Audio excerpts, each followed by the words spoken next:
Welcome to today's MSP360 video case study. I'm your host, Nick Cavalancia, and today I'm joined by Buzz Glies. He is the owner of BDrive Technologies out of Knoxville, Tennessee. Buzz, thanks for joining me today. Thanks, Nick, for having me. Glad you're here. Can we start off by having you take 30 seconds and tell the audience that's listening just a little bit about yourself and the work that you do at BDrive? Yeah, we're a white glove MSP. We prefer to partner with our clients, make sure there's a great relationship, and that way we can serve them the best. After all, you always want to work with somebody you trust. Yep, it makes good sense. Glad to hear that. So let's start by talking about what MSP360 solutions do you use today? Nick, I actually use all of them. So I use the backup, I use the RMM, I use the Connect, and I use the Deep Instinct partnership as well. Okay, excellent. So let's do this. Let's roll the clock back a little bit and talk about before MSP360 solutions being used in your business and talk about what that looked like. And so what I'd love to focus on is what were some of the problems that you were having that caused you to move and need to look for a solution in the first place, which obviously eventually you found MSP360, but let's not put the cart before the horse, so we'll get there in a minute. But what were some of the problems that you were having as an MSP that were causing you to go, maybe I need to be looking at something else? Well, two main parts that really hit me in the face. Number one, the current MSP that I was using had so many moving parts, so many different portals. I had to have different passwords, and it was all one company, but they still had so much stuff in it. I had no clue what most of the products were inside of it. We're a small shop, so we want to be quick and efficient, and so that was probably one of the bigger ones. And then about 2 years ago, one of my clients experienced like a breach. It wasn't quite a breach, and not MSP360, scratch that. Sorry about that. But the other company had no clue when I called them, and that took them out almost 24 to 36 hours to call me back. Yeah. That's not good. I'm glad it was almost a breach and not a breach. That's good. Yes. Let me ask you some questions around some of the areas that many MSPs focus on as a kind of a critical aspect of their business, but also sometimes become a pain point when it comes to solutions. How were the capabilities of the existing solution? Was it meeting your needs? Were there things that it wasn't able to do? And you can go into detail or not, it doesn't matter, but just how was it in terms of its functionality and its ability to do all the things you needed it to do? It had most everything I needed.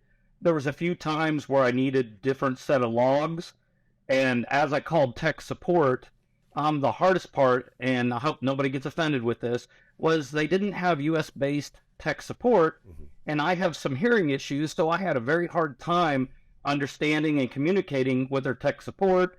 They would get frustrated because I'm asking them to repeat questions, and so it just started escalating, and it became more of a problem in that one area, as well as in the SEAM area. I had some problems there, getting good communication and understanding. Am I really set up well? Can you prove it to me? Now, that makes good sense. And those are actually pretty common issues that happen. And I think most software companies that are trying to create solutions for MSPs are aware of some of those issues as well, even in tech support, even in product functionality, and that sort of thing. So let's now take the story forward and talk about the time frame when you're thinking, okay, now I need to look at something else. I'm not sure what I'm looking for yet, but I know I need to look for something else. It might be, you've mentioned backup, it might be RMM, it might be doing some kind of endpoint protection. Whatever the case was that you were looking for, what were some of the selection criteria that you had in your head? And some of it's going to be sort of a reiteration of just some of the problems you had, and that's okay. But I think just when you were sort of narrowing it down, okay, I've got to have A, B, and C. What were those things looking like, the selection criteria you needed to find in the next solution?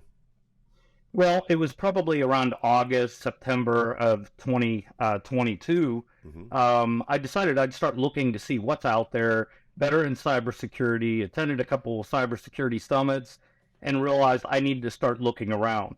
Well, I had been using MSP360 backup and liked it, but I will be honest, I wasn't using it to the fullest potential of what it would do. And then I got a call from one of the reps, inside rep from MSP360, challenging me to look at their product. And then I started doing some YouTube searching, And I found a video out there on the MSP360 YouTube channel that kind of pushed me over the edge. It said, hey, if your MSP, your current MSP, has more items and you have to jump in and out of different windows to use the product, you might want to look for a simpler solution. And the bell went off, and that's when I started having serious conversations with MSP360. So it sounds like the biggest selection criteria, excuse me, that you had was sort of simplicity across multiple solutions. So that's definitely one. I'm assuming the tech support, obviously not being a huge issue. We have to get support from somewhere in the world, and it's got to be cost effective for the solution, the software vendor, and so on. But you having US based tech support seemed to be a big concern for you as well. Is that accurate? Yeah, that was critical, especially having the lack of hearing issues. So yeah, that was critical. And I get that. So you've got this event that happened with your customer that really kind of pushed you over the edge in the area of cybersecurity. So I'm assuming we're talking probably a little more about endpoint protection, but also your ability to manage and some of the other stuff. You have a couple of selection criteria. You obviously want to be productive and that kind of thing. So what were the results? You went to MSP360. You put in which solution? Let's start there. Which solution did you put in first? Was it their endpoint protection solution or was it something else? Yes, it was an endpoint protection. All right. So, and so what were the results there? Yeah. Ask that again, please. What were the results there? Oh, I was pleasantly surprised. It was actually a great console, pretty simple, easy to push out once I got the RMM on each computer. Easy to push out the Connect, easy to enroll the Deep Instinct. So the Deep Instinct partnership really brought me the rest of the way over saying, this is a product. Then I decided for the first time, well, I shouldn't say the first time in my career, I've spent a lot of money on education, but I decided I'd do vendor-based training, which I normally don't do because most MSP guys will tell you, we end up in all this training and you really don't get a lot out of it. Probably the best money I have spent. And so the training with MSP360 is incredible. Excellent there. So the RMM and the endpoint protection, you've got that put in place. You also mentioned using Connect. Was that done after the fact, or was that as part of this as well? It was part of it because it's really important, and I'm able to remote to the screens of my clients. I put an agreement in place with my clients that I'd never take over their screen unless we beforehand agreed or I'm on the telephone with them, so that they never had my organization remoting there. The great part about the Connect product is when it pops up, you click Join Active Session, and it pops a screen on the client end where they have to give you a code in order to get on their machine. So if they have confidential information up, they can close it out quickly, and then I can take over and help them through whatever technical problem they have. Love that. So let's kind of go back in context to some of the problems you're having, and maybe you could talk about what your experience has been with MSP360. So you talked about multiple consoles, which obviously impacts productivity. There's learning curve, all that kind of stuff that goes in just hand in hand with that kind of a scenario. What has your experience been with MSP360 from that perspective? I think it's been pretty incredible. I will be honest, you do have to have two consoles because of the way Deep Instinct is tied to it.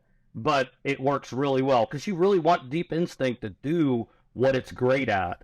And so I've understood that, and that makes Deep Instinct even more attractive. But from my day-to-day, I can pretty much sit down, open up the web browser in the morning, go through, I can see the alerts, as well as I can click down through settings and get emails to see all the alerts as well. So if I'm mobile and I'm only on my cell phone, I can look and see what comes in the queue and kind of figure out how am I going to address it. So really pretty simple. Support, the FAQs, the knowledge base, it's all right there in the console. And very, very thorough documentation, which I really like. It's not too thorough, but it's very thorough. All right, so let's stay on that topic of support for a second here. Yeah. I'm assuming at some point you have called support for needing something since you've had the MSP360 products in. And what has your experience been like there? Support has been incredible, to be honest. Just did a call yesterday, as a matter of fact. It's great because I'm on a first name basis with one of the guys. He lives where I grew up north. So yes, I'm a Yankee. But he, really looks into it. They respond well. And what I really, really like is if they don't know an answer, they'll at least reply back and say, hey, I'm still searching for an answer on this. I'm looking into it. Before, with my former company, I felt like I fell in queue hell. You know, it would go into queue, and then all of a sudden I get an email that my ticket's closed, and I don't have a clue why it's closed. So I really love the tech support. They've been wonderful with me. They're willing to get an answer. Even if I reply back and say, is there any way you can move me to a level 2, or can you get me someplace else? No questions asked. They hurry up and get me to the next level if that's what I'm asking for. And so I've really had honestly, a great experience and love tech support with MSP360. Excellent. And then just on the note of the almost breach, as you sort of called it before, with Deep Instinct, how has the security within your clients been since then? I like the approach. Deep Instinct says, hey, why should we spend time researching and working to block the things that we already know? Let's spend all of our time and energy researching and blocking the things that we don't know. And that's an incredible philosophy, and they've done an excellent job. I get alerts probably daily. As a matter of fact, one of the tickets I created this week, I keep getting a repeat alert, and it's happened on every machine that I manage. And I won't tell you who, but it's a common alert that happened 3 years ago, and suddenly a big, huge company that might start with an M, somehow they reactivated this file, and it's popping back up. But the great news is Deep Instinct has let me know it's there. I have the ability to block it, which it is blocked. Their team also did that as well. Phenomenal. You actually know what's going on. You have to stay on top of it, or you're going to end up with 1,000 logs. But at least I feel like I know what's going on with the equipment now. Excellent. Excellent. I appreciate your time today, Buzz. Thank you so much. Thank you, Nick. It's been great. We've been talking with Buzz Glies, owner of BDrive Technologies, on this MSP360 video case study. Thanks for watching.